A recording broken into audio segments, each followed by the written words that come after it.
بسم اللہ الرحمن الرحیم. آپ سب کا بہت بہت شکریہ کہ آپ یہاں پہ تشریف لائے. آج آپ کو بلانے کا مقصد یہ تھا کہ آپ کی وساطت سے ہم پوری قوم کو یہ بتا سکیں کہ کورونا جیسا موذی مرض جس نے کہ ساری دنیا کو اپنے لپیٹ میں لیا، چائنا میں شروع ہوا، ووہان سٹی میں، ہوتا ہوا یورپ گیا، امریکاز گیا، مڈل ایسٹ، ہوتا ہوا پاکستان بھی آیا. یہ دسمبر کے آخر میں اور جنوری فروری میں ہمارے ملک میں اس کا پہلا ایک کیس ظاہر ہوا.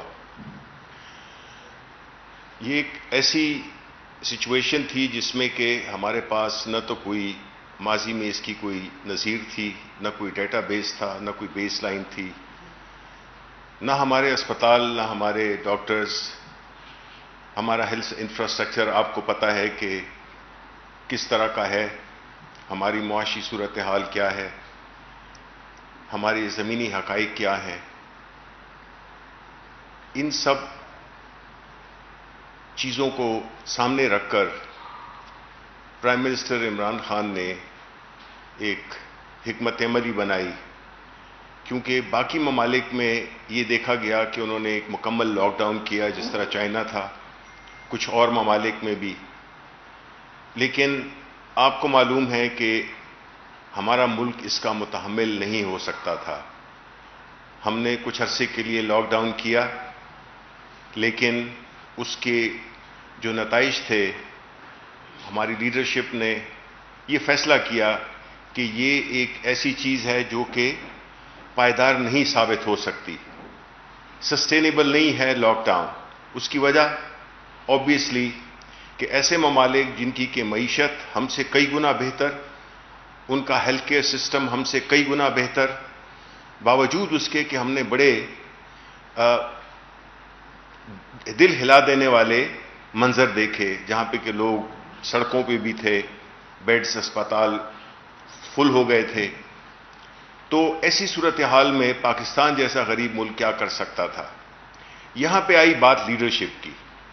لیڈرشپ نے یہ ڈیسائیڈ کیا کہ اس کے تو ہم متحمل ہو نہیں سکتے، تو ہم نے وہ راستہ اختیار کرنا ہے جس میں کہ وہ لوگ، خاص طور پہ غریب لوگ، وہ دھاڑی دار لوگ، وہ رکشہ چلانے والا، وہ چھوٹی دکان والا، وہ مزدور، ان کو ایک ایسا ماحول میسر کرنا تھا جس سے کہ وہ اپنے گھر میں اپنے بیوی بچوں کے لیے کھانا لے جا سکے. تو ہمارے پاس آپشنز کیا تھی کہ یا ہم مکمل لاک ڈاؤن کرتے، جس کا کہ کچھ ہمارے ایسے دوست جو کہ آج سالگرہ منا رہے ہیں، انہوں نے یہ پریشر ڈالنا شروع کیا کہ lockdown lockdown lockdown. Imran Khan prime minister نے بڑی سوچ سمجھ اور ثابت قدمی کے ساتھ ایک ایسی حکمت عملی ترتیب دی جس میں کہ زندگی یعنی صحت اور روزگار یہ دونوں چل سکیں. اس پہ بڑا کرٹیسزم ہوا، لیکن جو لوگ لاک ڈاؤن کا مشورہ دے رہے تھے وہ ہم سب جانتے ہیں کہ وہ کون تھے. ہم یہ بھی جانتے ہیں کہ ان کا مقصد کیا تھا. ان کا مقصد تو یہ تھا کہ وہ انہوں نے ہمیشہ غریبوں کا خون چوسا ہے، اور اس موقع پہ بھی انہوں نے غریبوں کا خیال نہیں رکھا، اور اس اشرافیہ کا وہ آواز بن کے اپنی سیاست چمکاتے رہے. وہ اشرافیہ جن کے اپنے مہروں کے ذریعے کرٹیسزم کرتے رہے، لیکن اللہ تعالیٰ کے فضل و کرم سے پرائم منسٹر عمران خان کی حکمت عملی اور ثابت قدمی، جتنا پریشر ڈالا گیا وہ کسی بھی مقام پہ غیر متزلزل نہیں ہوئے، اور انہوں نے اپنا، چونکہ ان کی نیت ٹھیک تھی، اور جن کی نیت ٹھیک نہیں تھی وہ آج منہ چھپائے پھر رہے ہیں. اور ان کو یہ بھی معلوم ہے کہ اس ہماری جو اکمپلشمنٹ ہے. ہم نے جو جس طریقے سے کورونا کو ہینڈل کیا ہے، انٹرنیشنلی اس کی پذیرائی ہو رہی ہے. کئی ممالک ہیں جو کہ ہمارے ماڈل کو فالو کرنا چاہ رہے ہیں اور کیا ہے. اس سے مراد یہ ہوئی کہ ان لوگوں کو اتنا بھی وہ نہیں ہوا، لفظ میں استعمال کروں گا کہ اتنی بھی ان کو شرم نہیں آئی کہ وہ آ کے کم از کم ایکنالج کریں کہ جی پرائم منسٹر صاحب، یہ آپ نے بڑے کامیابی کے ساتھ اس کو آپ لے کے چل رہے ہیں اور انشاءاللہ آگے بھی کامیابی ہوگی. لیکن انہوں نے تو اپنی خاص ویسٹڈ انٹرسٹ پہ کام کرنا ہے. ان کو غریبوں سے کوئی دلچسپی نہیں ہے. جبکہ پرائم منسٹر نے ایک خاص پروگرام جو کہ احساس کے نام سے کوئی 160 ارب روپے کی تقسیم کی گئی ان غریبوں کے جو کہ منیمم وہ پاورٹی لائن پہ بالکل پورے اترتے تھے، اور تقریباً 1,31,00,000 لوگوں کو یہ پیسے پہنچائے گئے اس شفاف طریقے سے، اس منظم طریقے سے کہ کسی نے، ہمارے جو مخالفین ہیں انہوں نے بھی اس کو چیلنج نہیں کیا. اب جس صورتحال میں ہم ہیں، جس میں ہم تھے، نہ تو ہمارے پاس اکوپمنٹ تھا، نہ ہمارے پاس ڈیٹا تھا. سب سے اہم چیز ہے ڈیٹا. وہ ہمارے پاس تھا نہیں کہ کتنے بیڈز ہیں ہمارے پاس، کتنے ہاسپٹلز اویلیبل ہیں. اور اس سچویشن میں پھر جو NCOC کا قیام لایا گیا، بنیادی طور پہ یہ وہ ادارہ تھا جس نے کہ اس سارے پینڈیمک کو ایک سائنٹیفک بیسس پہ اس کو مینیج کیا. میں اس وقت پاکستان کے عوام، doctors, nurses, paramedical staff, police, district administration, یہ جتنے بھی لوگ تھے جنہوں نے کہ انتھک محنت کے ذریعے اپنی جانیں خطرے میں ڈال کے، اور آپ کے صحافی بھی، میڈیا نے جو رول ادا کیا وہ قابل رشک ہے. اور اس نے ایک بار پھر ہمارے ملک کو یہ یقین دہانی کرائی ہے کہ اگر خدا نہ خواستہ ہم پہ کوئی آفت آ پڑے تو اس کے لیے ہم ایک قوم بن کر کھڑے ہو سکتے ہیں. اور یہی وہ اتفاق، یہی وہ ثابت قدمی تھی، یہی وہ اللہ تعالیٰ کی مہربانی تھی، یہی وہ لیڈرشپ کی غیر متزلزل ایک وہ تھا حکمت عملی تھی جس کی بنیاد پہ ہم آج یہ کہہ سکتے ہیں. اپنے اور ممالک جو ہیں، یورپ ہو گئے، چاہے ہمارے اپنے ہمسائے، کچھ یہ کہتے ہوں گے کہ جی یہاں پہ ویدر اور لوگوں کی جس طرح ہے، ہم نے دیکھا کہ انڈیا میں کیا ہوا ہے یا کیا ہو رہا ہے، ان کی کیا اکانومی کی کیا حالت ہو گئی ہے، اور وہاں پہ اموات کی شرح کتنی بڑی ہے. اور اسی طرح میں یہ سمجھتا ہوں کہ یہ سفر جو کہ ہم نے شروع کیا تھا، اس میں اللہ تعالیٰ نے ہم پہ بڑا کرم کیا.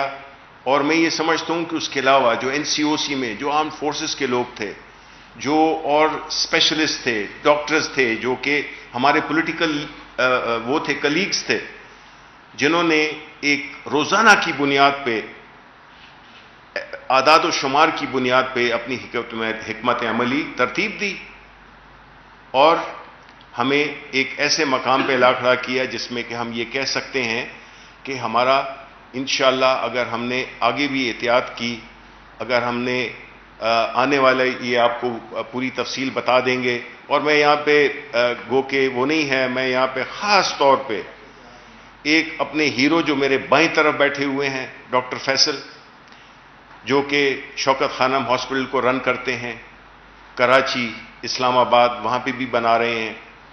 ایک سیلف لیسلی ابھی بھی لاہور کل گئے تھے ایک بہت ہی مقدس کام کرنے اور واپس آئے اس کے آپ کے ساتھ یہ شیئر کر سکیں. یہ وہ ہیرو ہیں. یہ بھی ہیں ہماری جو تانیہ ایدرس ہیں، انہوں نے، ان کا بھی ایک بڑا اہم رول ہے. اور اس کے علاوہ کئی ایسے ہیروز ہیں جو کہ منظر عام پہ نہیں ہیں، جنہوں نے اپنی پوری انتھک کوشش سے ہمیں اس مقام پہ کھڑا کیا جس میں کہ دنیا میں ہماری پذیرائی ہو رہی ہے. اور ہم ایک بڑے ہی کرائسس سے، جس میں کہ ہماری اکانومی بالکل تباہ و برباد ہو سکتی تھی، ہمارے ملک میں ایک قسم کا خانہ جنگی ہو سکتی تھی. ہماری جو ایک وہ ہے فوڈ کی سپلائی چین ہے وہ تک ڈسٹرپٹ نہیں ہوئی.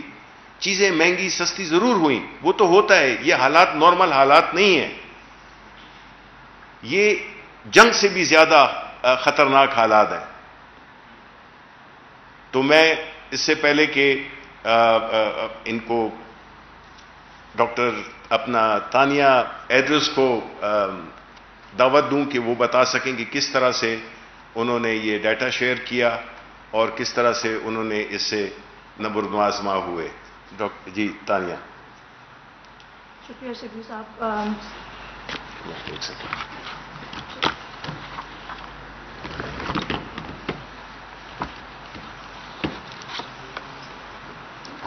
السلام علیکم جی. شکریہ شبیر صاحب. لیکن جی سب سے پہلے میں کہنا چاہوں گی کہ جب ہم نے کووڈ پہ کام کرنا شروع کیا تھا تو ایک چیز جو بہت ضروری تھی وہ یہ تھی کہ ایسے فیصلے کیے جائیں جس سے عام عوام کو کم سے کم مشکل کا سامنا کرنا پڑے. اور دیکھیں کوئی بھی کووڈ کی طرح کی کوئی بھی ایسی وبا اس کا آپ اس کی ایویلیویشن ایسے خالی کر سکتے ہیں دیکھنے کے بعد کہ اس کے ایفیکٹس کا کیا ہوا ہے. الٹیمیٹلی 3, 4, 5 مہینے کے بعد وہ افیکٹس آپ کو بتا سکتے ہیں کہ آپ کی جو کوشش رہی ہے پچھلے 3, 4 مہینوں میں وہ کامیاب رہی ہے یا ناکام رہی ہے. اور لوگ مشکل فیصلے کرنے سے ڈرتے ہیں.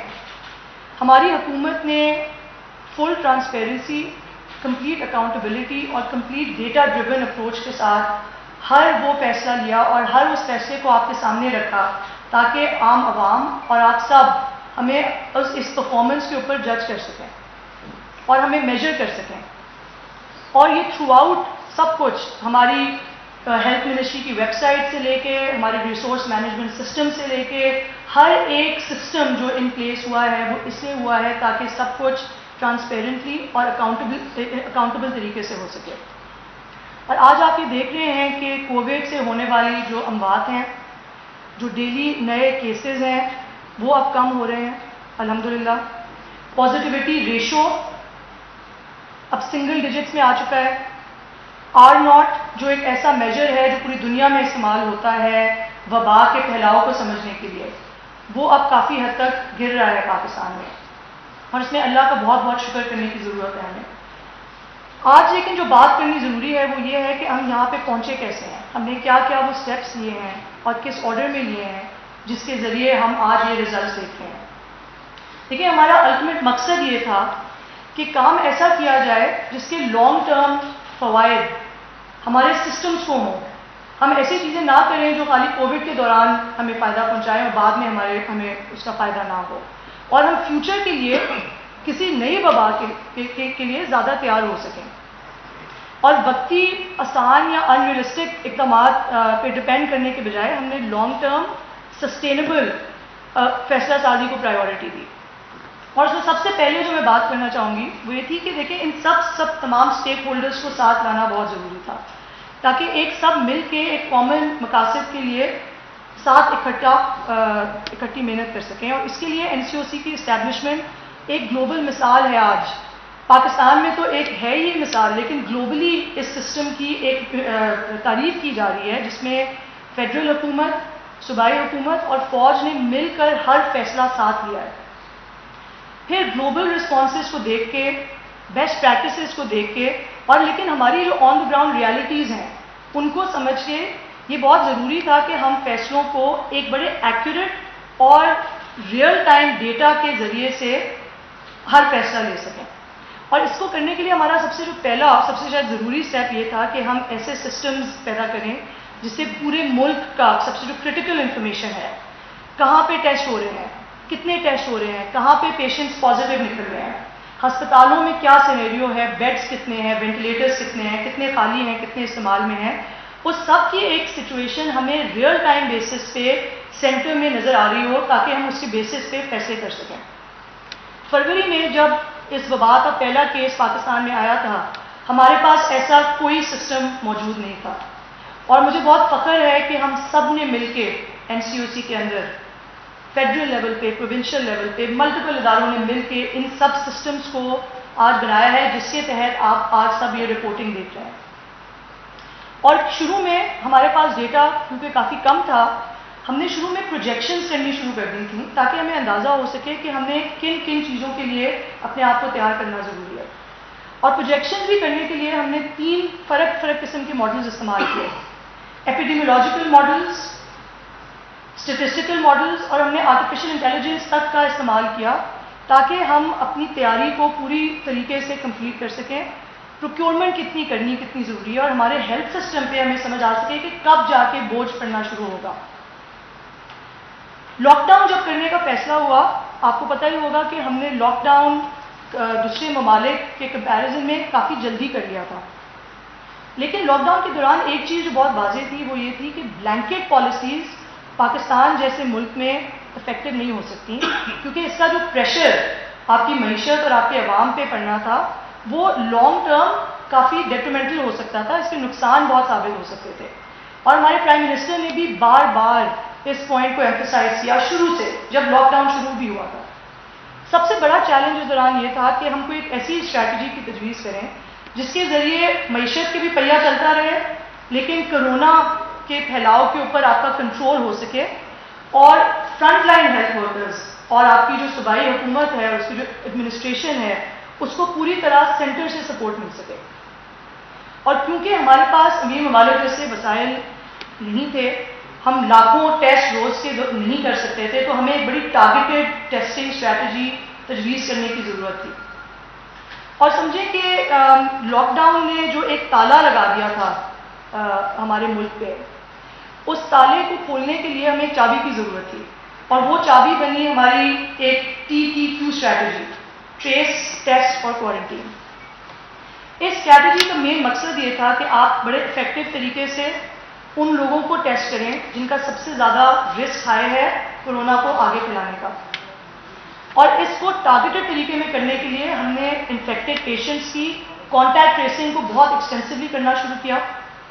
ہم نے کووڈ ہیلپ لائن اسٹیبلش کی جس کے ذریعے لاکھوں کالز آئیں ہمیں، اور اس کے ذریعے بھی ہم اسٹیبلش کر سکیں کہ کن لوگوں کو گھر پہ بیٹھے ہوئے سمٹمز ہیں.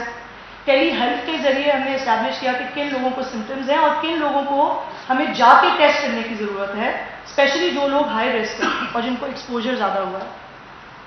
یہ اسٹریٹجی اپریل کی 23 تاریخ کو TTQ کی اسٹریٹجی پورے ملک میں استعمال ہونی شروع ہوئی، اور آج 3 مہینوں کے بعد 1/3 ٹیسٹنگ ہماری جو ہو رہی ہے ابھی وہ اس اسٹریٹجی کے ذریعے ہو رہی ہے. ان سب نظام کے دوران ایک اور بھی چیز یہ بہت ضروری تھی کہ کرونا ختم نہیں ہوا تھا، کرونا کے نئے آؤٹ بریکس نے آنا تھا اور آتے رہنا تھا.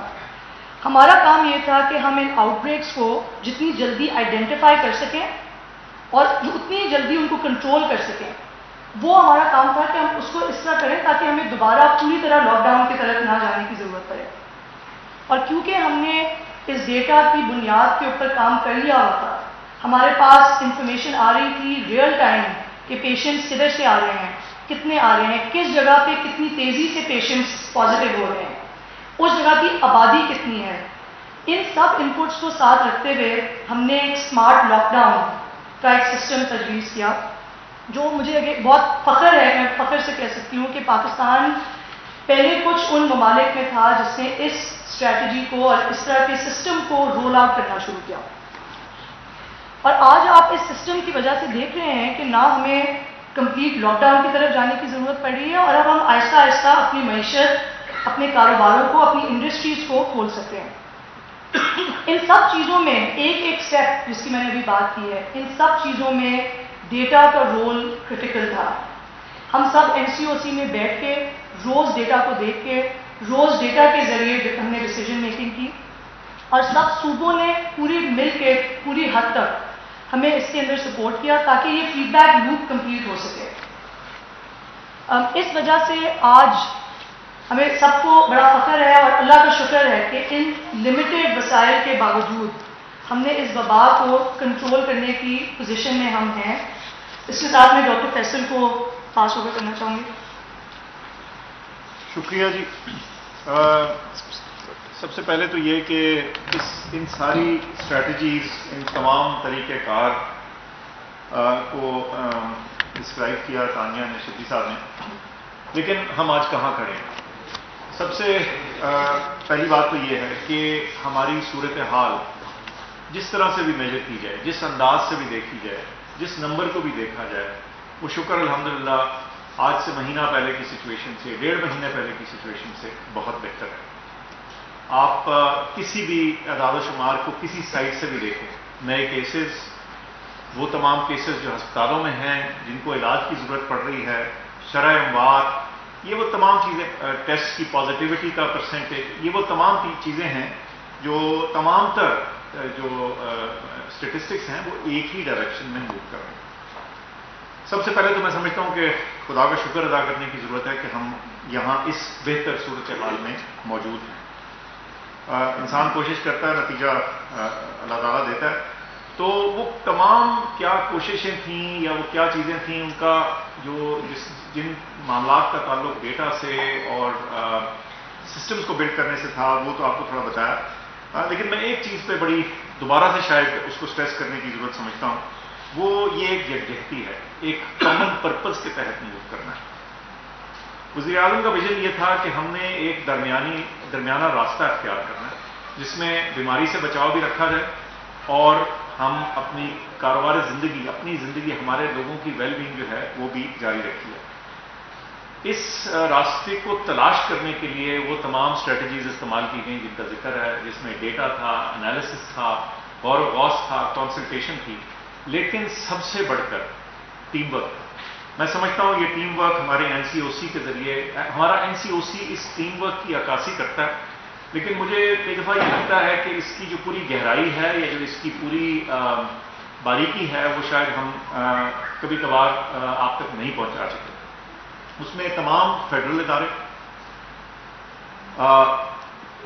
ہمارے صوبائی حکومتیں، ہماری انسٹیٹیوشنز، ہماری پبلک انسٹیٹیوشنز، ہماری پرائیویٹ انسٹیٹیوشنز، میں سمجھتا ہوں کہ جس طرح سے بڑھ چڑھ کے ہمارے لوگ اور ہمارے لوگوں نے اس میں حصہ لیا ہے اور اس میں کنٹریبیوٹ کیا ہے، ٹیم ورک کی میرے خیال سے یہ شاید دنیا دیکھے گی کہ بہترین مثالوں میں انشاءاللہ شامل ہوگی۔ اچھا، اب سوال یہ ہے کہ یہاں تک تو ہم پہنچ گئے، یہ تو موجودہ سچویشن بہتر ہے، لیکن آئندہ آنے والے دنوں میں ہم نے کیا صورتحال دیکھتے ہیں اور ہم نے کیا طریقہ کار اختیار کرنے ہیں تاکہ ہم اسی بہتر سچویشن پہ انشاءاللہ چلتے رہیں۔ آپ نے دیکھا کہ جب ہمارے سسٹم پہ دباؤ پڑا تو ہمارے جو فرنٹ لائن ورکرز ہیں، ہمارے ہیروز جو ہیں، جن میں بہت ساروں نے اپنی جان دے دی اس سارے پروسیس میں، ڈاکٹرز، نرسز، دیگر ورکرز، دوسرے فرنٹ لائن ورکرز، ڈاکٹرز اور ہیلتھ کیئر کے علاوہ، ایک شدید پریشر تھا جون کے مہینے میں۔ تو بات یہ ہے کہ میں سمجھتا ہوں کہ کسی قسم کی بھی جو ہمارے ایکشنز ہیں ان کے نتیجے نکلتے ہیں۔ چھوٹی عید کے لگ بھگ اس سے پہلے جو موومنٹ میں اضافہ ہوا، انٹر مکسنگ میں لوگ باہر نکلے، اس سے بیماری کے پھیلاؤ پر ایک واضح اثر نظر آئے۔ اب بات یہ ہے کہ نہ صرف کہ وہ ہمارے ہیلتھ سسٹم پہ پریشر آیا، ہمارے تمام انتظامی ادارے جو ہیں وہ اس کے اندر پریشر میں آئے۔ اب آگے بڑی عید آ رہی ہے، دیگر ریلیجس ایونٹس آ رہے ہیں، محرم ہے، ہم نے اسکول بھی کسی نہ کسی پوائنٹ پہ جو تعلیمی ادارے ہیں وہ بھی کبھی نہ کبھی تو کھلیں گے۔ ظاہر ہے ہم نے اپنے بچوں کو، اگلی جنریشن کو تعلیم سے محروم نہیں رکھنا۔ تو اس دوران میں پھر وہ کیا چیزیں ہیں، وہ کیا طریقہ کار ہیں جن کو اختیار کیا جائے جو ہمیں اس سارے مسئلے سے سیفلی آگے لے کے چلنے میں کامیاب کریں۔ اس میں سب سے پہلے تو میرے خیال سے ہمیں کچھ ذمہ داری بطور انسان، بطور پاکستانی، بطور شہری بھی اٹھانی ہے۔ ظاہر ہے کچھ ذمہ داریاں حکومت کی ہیں، ان میں ہماری جو امیڈیٹ ہے مسئلہ جو عید کے دوران جو مویشی منڈیاں ہیں ان کا ڈسپلن حکومت انشور کروا رہی ہے۔ تمام حکومتیں، تمام صوبائی حکومتوں نے ڈیزگنیٹڈ یہ مویشی منڈیاں بنائی ہیں، تو ضروری ہے کہ اس ڈسپلن کو مینٹین رکھا جائے۔ لیکن آگے چل کے کچھ اور بھی چیزیں ایسی ہیں جن کو ہمیں دیکھنے کی ضرورت ہے اور جن کو اڈاپٹ کرنے کی ضرورت ہے۔ کچھ چیزیں ایسی ہیں، کچھ احتیاطی تدابیر ایسی ہیں کہ آئندہ آنے والے دنوں، ہفتوں، مہینوں اور شاید اس سے بھی زیادہ کے لیے ہمیں مکمل طور پہ ایک عرصے تک ہمیں ان کو اڈاپٹ کرنے کی ضرورت ہے. ماسک کے بغیر باہر یا کراؤڈ والی جگہ میں نہ جائیں جہاں آپ کا لوگوں سے براہ راست اور ڈائریکٹ واسطہ ہو جو آپ کے قریب بیٹھے. فاصلہ رکھیں، تھوڑا سا گیپ رکھیں. ماشاءاللہ آپ سب لوگ آج گیپ رکھ کے بیٹھے ہیں، ہم بھی کوشش کر رہے ہیں کہ ایک دوسرے سے تھوڑے دور بیٹھیں. اور سوشل ڈسٹینسنگ، جس کا مطلب ہے کہ ہم بے وجہ بے جا جو ہجوم ہے، لوگوں کا اکٹھا ہونا ہے، اس کو اوائڈ کریں.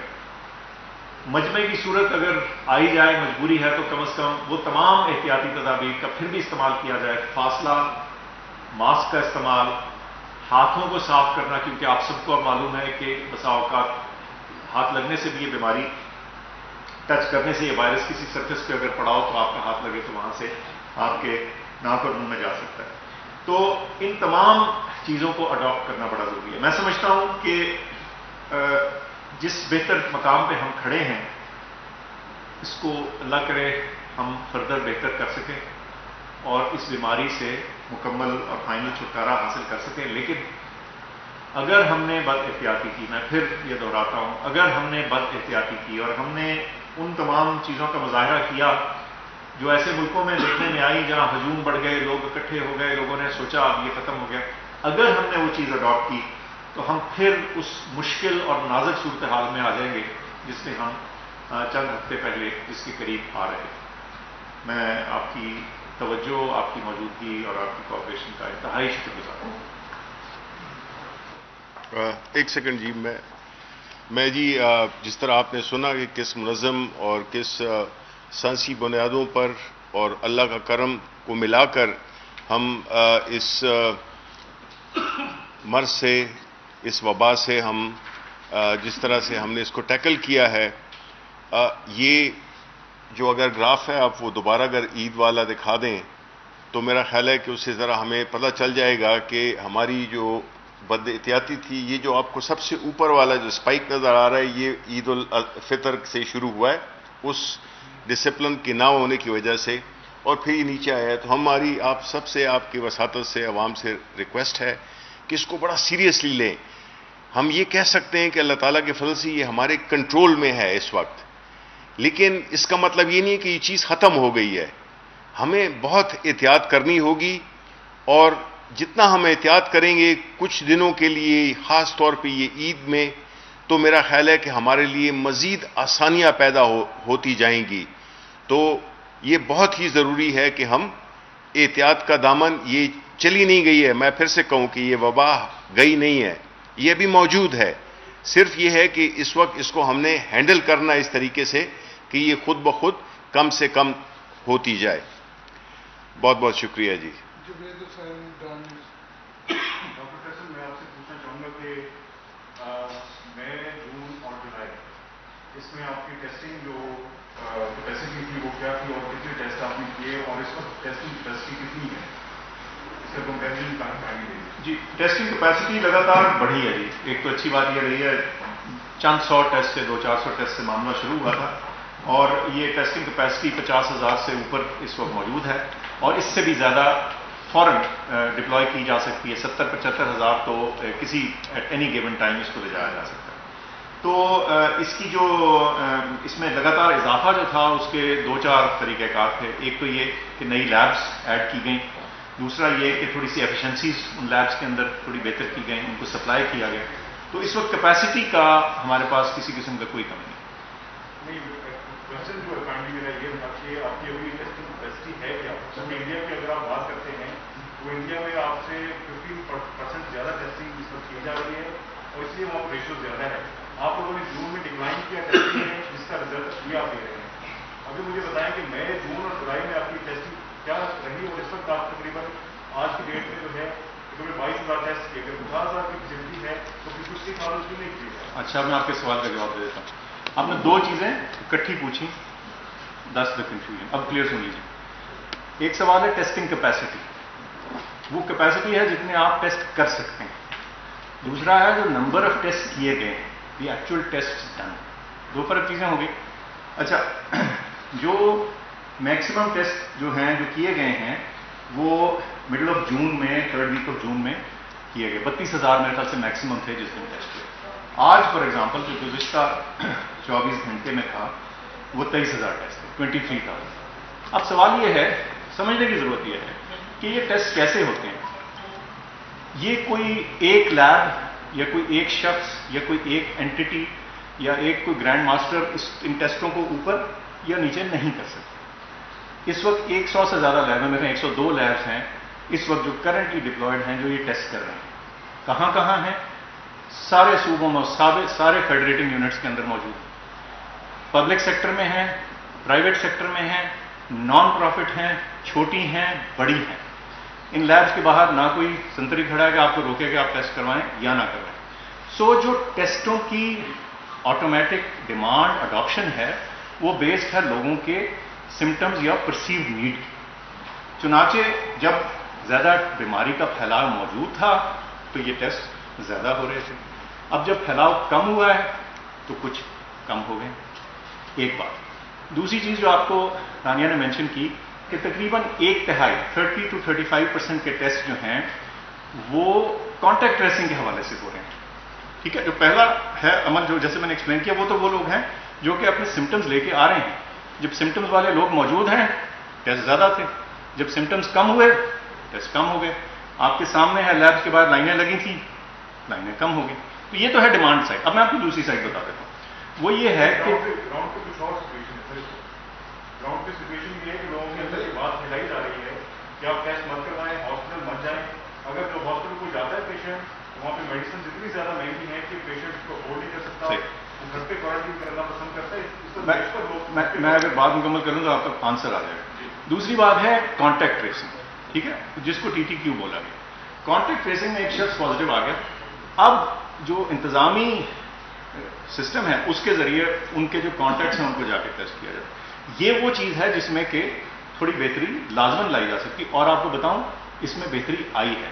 اوسطاً آج کل فار ایچ انڈیکس پیشنٹ تقریباً 5 کے قریب لوگ ٹیسٹ ہو رہے ہیں. اچھا, آپ نے جس چیز کا ذکر کیا وہ ہیلتھ سیکنگ بیہیویئر ہے. لیکن اس میں تھوڑا بہت پلس مائنس چینج آ سکتا ہے, لیکن آپ نے اس کو پورے پیرائے میں دیکھنا. اگر ایسے ہوتا کہ ٹیسٹ نیچے ہوتے اور آپ کے ہسپتال بھرے ہوتے تو پھر یہ بات ہو سکتی تھی. لیکن آپ گراؤنڈ میں بھی پوچھ لیں, اینیکڈوٹل انفارمیشن پوچھ لیں, اس ہسپتال کے 10, 20, 25, 50 بڑے ہاسپٹلس کو کھول کر کے دیکھ لیں, ہر کسی کی جو کووڈ کی آکیوپینسی تھی وہ واضح طور پہ نیچے آئی. تو اس میں بھی کوئی شک نہیں, بات نہیں. ٹھیک ہے نا, یہ تو آپ کو معلوم ہے. سو اس لیے بات یہ ہے کہ ان اعداد و شمار کو کانٹیکس میں دیکھنا ضروری ہے. اور جب آپ کانٹیکس میں دیکھتے ہیں تو لوور ٹیسٹ جو ہیں وہ کسی صورت بھی کسی قسم کی کنسپریسی یا ڈیزائن کے تحت نہیں. اٹ از, انگریزی میں بولتے ہیں نا, دس از دا وے دا کوکی کرمبلز. یہ وہ. تھینک یو جناب محترم شبیر فراز صاحب, اسد عمر صاحب. یہ سر لاک ڈاؤن کے آغاز سے لے کر اب تک پاکستانی قوم نے انتہائی مشکل کے ساتھ وقت گزارا ہے اور گزار ہے. میرا سوال سر یہ ہے کہ لاک ڈاؤن کے آغاز سے اب تک وقفے سے یہ اس بات کا اظہار ہوتا ہے کہ یہ لاک ڈاؤن اشرافیہ میں اس کا کنٹریبیوشن ہے. یہ پاکستان کو جاننا چاہتی ہے کہ وہ اشرافیہ میں کون لوگ ہیں جن کی وجہ سے یہ وزیر اعظم صاحب میں بھی اور مختلف حلقوں میں بھی بڑی بات ہوتی ہے. اشرافیہ کے بارے میں ذرا وضاحت چاہیے. انہوں نے اسد عمر کہا نہیں, اسد عمر ڈاکٹر فیصل ہیں. میں یہ کہنا چاہتا ہوں کہ اشرافیہ کا آپ نے سوال پوچھا کہ یہ اشرافیہ کون ہے. اشرافیہ آپ بھی جانتے ہیں اور آپ وہ بھی جانتے ہیں کہ ان کے مہرے کون ہیں, جن کی مسلسل یہ کوشش تھی کہ اللہ نہ کرے کہ یہ وبا اتنی شدت اختیار کر جائے کہ ہماری خدا نہ خواستہ ہماری اکانومی کلیپس کر جائے. وہ تو دعائیں مانگ رہے تھے اور ان کے عمل سے ظاہر ہوتا تھا. ہم نے یہ بھی دیکھا کہ وہ NCOC میں آتے تھے, یہاں پہ ایک بات کرتے تھے, پھر جب واپس جاتے تھے تو وہ اپنی بات کو بالکل بدلتے. وہ اس پہ سیاست کھیل رہے تھے. یہ وہ اشرافیہ ہے جو کہ کہتے تھے کہ لاک ڈاؤن کریں. یہ وہ اشرافیہ کے نمائندے تھے جو کہ کہہ رہے تھے کہ لاک ڈاؤن سے کس کو فرق پڑتا تھا. غریب کو بھی فرق پڑتا تھا نا. باقی جو تھے, یہ جو اشرافیہ ہے اس کے پاس تو سب کچھ موجود ہے, یہ تو 1 سال بھی گھر میں رہ سکتے ہیں بغیر کچھ کیے ہوئے. بیکاز اتنا لوٹا ہے کہ ان کی تو نسلیں بھی یہ استعمال کر سکتی ہیں. یہ تو ہمیں تو یہ جو اللہ تعالیٰ نے ہمارے جو یہ ہیروز ہیں ان کی انتھک محنت کی وجہ سے ہم آج اس سچویشن میں ہیں کہ یہ کوئی ایسی بات نہیں ہے کہ جو ہمارے کوئی ذہن کی اختراع ہے یا ہم اس کو انڈر پلے کر رہے ہیں, کم بتا رہے ہیں. یہ تو آپ کی عالمی جتنی بھی انٹرنیشنل ایجنسیز ہیں, انٹرنیشنل ادارے ہیں, بڑے بڑے نامور, وہ اس کا جو ہے تو ایکنالج کر رہے ہیں, اس بات کا اعتراف کر رہے ہیں کہ جو پاکستان نے جو ماڈل اختیار کیا ہے وہ بڑا افیکٹو رہا ہے. تو یہ کہنا کہ جی ٹیسٹ کم ہوئے تھے, زیادہ ہوئے تھے, آپ کو نظر آتا ہے کہ ایسی کوئی بات نہیں ہے. ایسی کوئی بات نہیں ہے کہ ہاسپٹلس کے باہر لوگ کھڑے ہوئے ہیں اور قطاروں میں کھڑے ہوئے ہیں. یہ اللہ کا کرم ہے, یہ ہماری نیک نیتی تھی, یہ ان کی اس اشرافیہ کی بدنیتی تھی جس کی وجہ سے اللہ تعالیٰ نے ہم پہ رحم کیا ہے اور ہم ایک بہت سیف مقام کی طرف جا رہے ہیں. لاک ڈاؤن کے بارے میں پوچھنا تھا کہ یکم کو عید ہے, تو ان دنوں میں کچھ سختی آئے گی لاک ڈاؤن میں یا اسی طرح چلتا جیسے آ رہا ہے, اور عید کے بعد کیا کرنا ہے؟ جی, عید کے کچھ خصوصی اقدامات ضرور ہیں.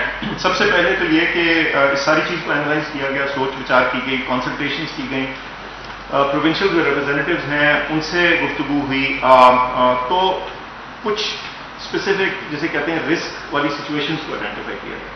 ایک تو یہ تھا کہ ظاہر ہے یہ بڑی عید ہے تو اس میں جانوروں کی خرید و فروخت ہے اور جو منڈیاں لگتی ہیں اس میں بھیڑ ہوتی ہے, اور منڈیاں ہمارے ہاں ایک ڈس آرگنائز طریقے سے اکثر لگتی ہیں. تو پہلی تو چیز یہ جو آئیڈینٹیفائی کی گئی کہ کوشش یہ کی جائے کہ جو منڈیوں کا ایک ڈسپلن ہے, اس کا ایک طریقہ کار ہے, اس کو مینٹین کرنے کی کوشش کی جائے.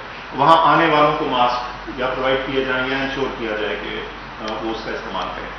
جو منڈی کی حدود اربع ہے اس کے اندر ایک فکس مقدار کے لوگ جو ہیں, تعداد کے لوگ جو ہیں وہ اندر آ سکیں یا جا سکیں.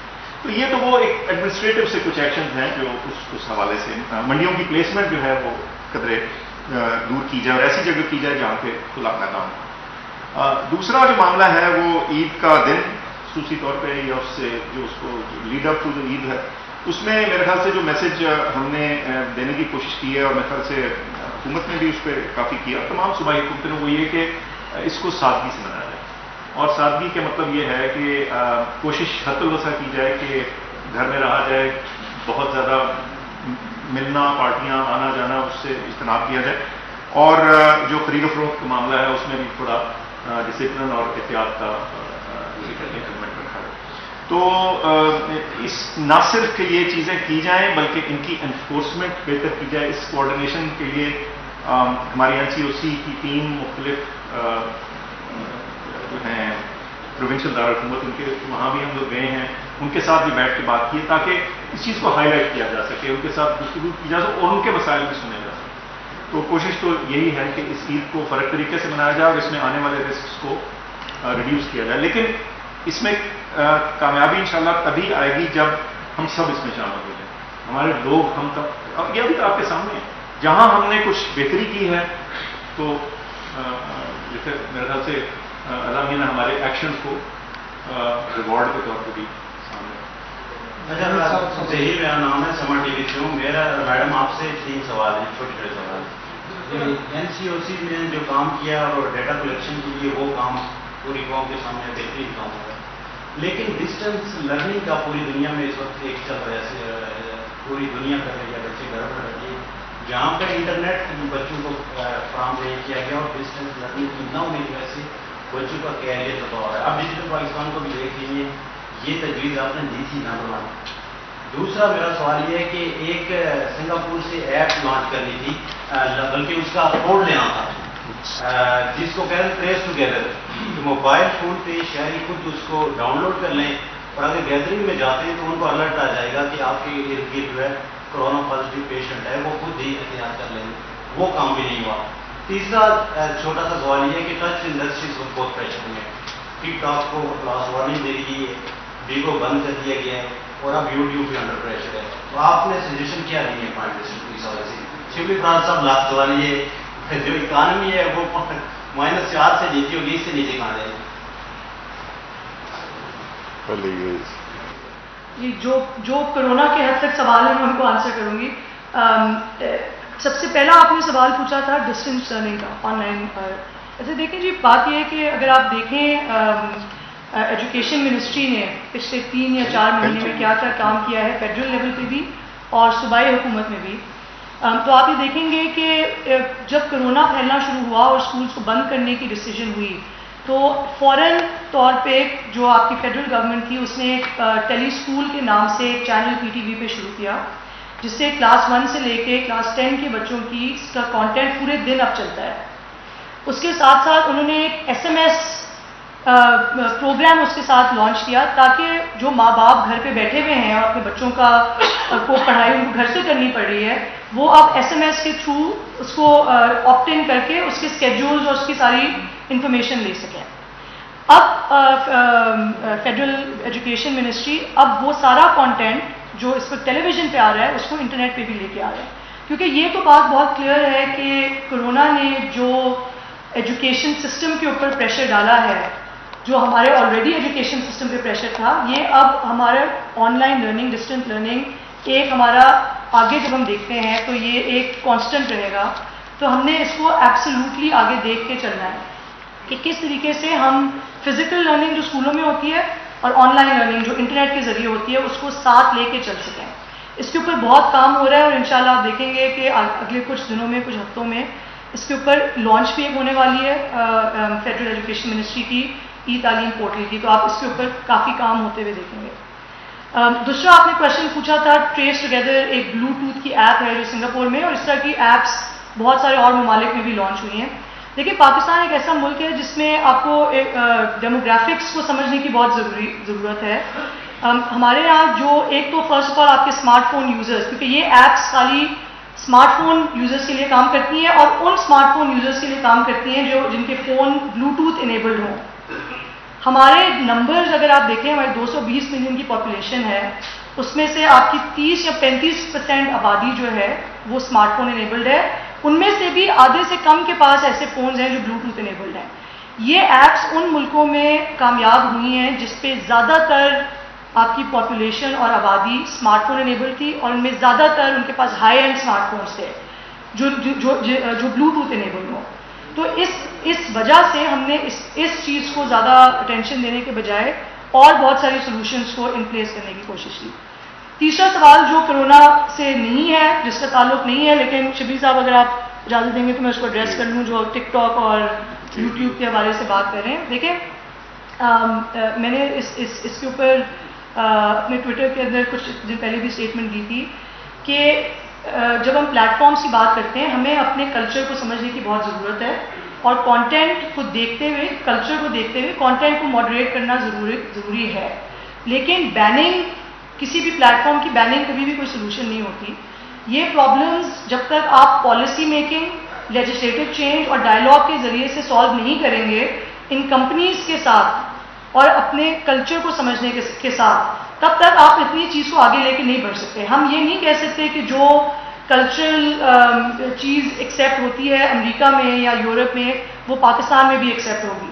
تو ان دونوں چیزوں کو ساتھ لے کے سمجھنا اور پالیسی چینجز ایسے کرنا اور لا میں ایسے چینجز لانا جس کے ذریعے کانٹینٹ افیکٹولی پاکستان کے لیے ماڈریٹ ہو سکے, یہ ہمارے لیے سب سے صحیح طریقہ ہوگا آگے لے کے چلنے کا. اور اس کے اوپر اس وقت پوری زور و زور سے IT منسٹری بھی کام کر رہی ہے اور ہمارے جو ریگولیٹر ہیں پاکستان ٹیلی کام اتھارٹی PTA وہ بھی کام کر رہے ہیں. شکریہ شبیر صاحب. جی بس لاسٹ میں ان کو آپ کا جو سوال تھا اکانومی کے بارے میں یہ کہتا چلوں کہ سب سے پہلے تو یہ ہے کہ ہماری اکانومی کو اتنا نقصان نہیں ہوا جتنے کہ ہم سوچ رہے تھے, کیونکہ اللہ نے فضل کیا اور ہماری یہ جو کووڈ کی جو جس طرح ہینڈلنگ ہوئی اور اس کی وجہ سے اتنا نقصان نہیں ہوا. دوسری بات کہ ابھی ہم دیکھ رہے ہیں کہ جتنے IMF کے بھی جو بھی پروجیکشنز ہیں اس میں ہم نے یہ دیکھا ہے کہ کئی ایسے ممالک ہیں یورپ کے اور ڈیولپڈ کنٹریز کے جن کی جو GDP گروتھ ہے وہ نیگیٹو ہے, کوئی -6 ہے, -4 ہے. پاکستان کو انہوں نے 0.4% پازیٹو میں رکھا ہے. یہ شو کرتا ہے بیکاز آپ نے دیکھا ہوگا جس طرح ہماری فورن ڈائریکٹ انویسٹمنٹ ریکارڈ ہوئی ہے, جس طرح ہماری ریمیٹنسز بڑی ہیں, جس طرح ہمارے ایکسپورٹ بڑھنی شروع ہو گئی ہیں. اسی طرح جو ابھی ہاؤسنگ کا ایک بڑا ایمبیشس قسم کا ایک پروجیکٹ پرائم منسٹر کے نئے پاکستان ہاؤسنگ انیشیٹو جو ہے، اس سے جو کنسٹرکشن کی انڈسٹری میں جو ایک انتھوزیازم ایک وہ دیکھا گیا ہے، ایک انٹرسٹ دیکھی گئی ہے انویسٹرز کی طرف سے. آپ نے دیکھا اسلام آباد میں ہوئی آکشن ہوئی جو کہ ریکارڈ 17 ارب روپے سے اوپر کی ہوئی. یہ کنسٹرکشنز ہوئی 40 سے زیادہ انڈسٹریز کو ریوائٹلائز کرتا ہے. اور آپ دیکھیں گے، اور جس طرح ہم دیکھ رہے ہیں کہ کئی شہروں میں پورے پاکستان میں ریئل اسٹیٹ کی کنسٹرکشن کی انڈسٹری میں ایک بڑی پازیٹیو مثبت ایکٹیویٹی شروع ہوئی ہے. تو یہ انشاءاللہ آپ دیکھیے گا کہ جس طرح سے ہم نے کووڈ کو ہینڈل کیا ہے، انشاءاللہ اس اکانومی کو بھی ہم اسی طرح اوپر لے کے جائیں گے، جس کے آثار آپ کو آلریڈی نظر آ رہے ہیں. بہت شکریہ. جی پچھلی عید الفطر کے موقع کے اوپر لوگ آپس میں محبت بڑھانے کے لیے ایک دوسرے کے گلے ملے، جس کی وجہ سے کورونا پھیلا. اس وقت پھر لوگ ایک دوسرے گلے ملیں گے، تو کیا آپ نے لوگوں کو ایک دوسرے دور رکھنے کے لیے کوئی حکمت عملی تیار کی ہے؟ دوسرا یہ، کیا یہ وائرس جانوروں کے ذریعے پھیلتا ہے؟ کس سے جی؟ نہیں، یہ تو اس کا سوال کا جواب تو ڈاکٹر صاحب دے چکے ہیں، یا آپ دے دیں گے. ڈاکٹر صاحب یہ بتائیے گا کہ جو کورونا کی تعداد کم ہوئی ہے، پیشنٹس کی صورتحال بہتر ہوئی ہے، تو جو باقی ڈیزیزز ہے کیا اس کے لیے جو گورنمنٹ ہاسپٹلس کی OPDs ہیں ان کو کب تک آپ کھولیں گے، یہ کیا پلان ہے آپ کے پاس؟ جی میں سمجھتا ہوں کہ یہ کلیکٹیولی اس پہ بہت بات چیت ہوئی ہے، اور یہ بالکل آپ کی بجا کنسرن ہے کہ ایک بیماری پہ جب اتنا فوکس ہو تو کئی دفعہ یہ خطرہ ہوتا ہے اور دل گھبراتا ہے اس بات سے کہ اور جو دیگر بیماریاں ہیں وہ کہیں اگنور نہ ہو رہی ہیں. تو اسی طرح آپ نے دیکھا وہ پولیو کی کیمپین ہوئی ہے اسی وجہ سے، تاکہ شروع کیا گیا تاکہ اس کو ایک احتیاط اور طریقہ کار سے چلایا جائے تاکہ دوسری بیماریاں جو ہیں وہ سفر نہ کریں. اسی طرح جو ہسپتالوں کی نارمل فنکشننگ ہے وہ آہستہ آہستہ آ رہی ہے، اور یہ بھی آپ نے دیکھا ہوگا کہ ہسپتالوں کے سسٹم اس بیماری کی موجودگی کے باوجود اپنے آپ کو چلانے کے آہستہ آہستہ قابل ہو رہے ہیں. لوگوں نے SOPs سیکھ لی ہیں، بہتر اڈاپشن ہوگی، تو میں سمجھتا ہوں یہ معاملہ بھی بہتر ہو گیا. شکریہ.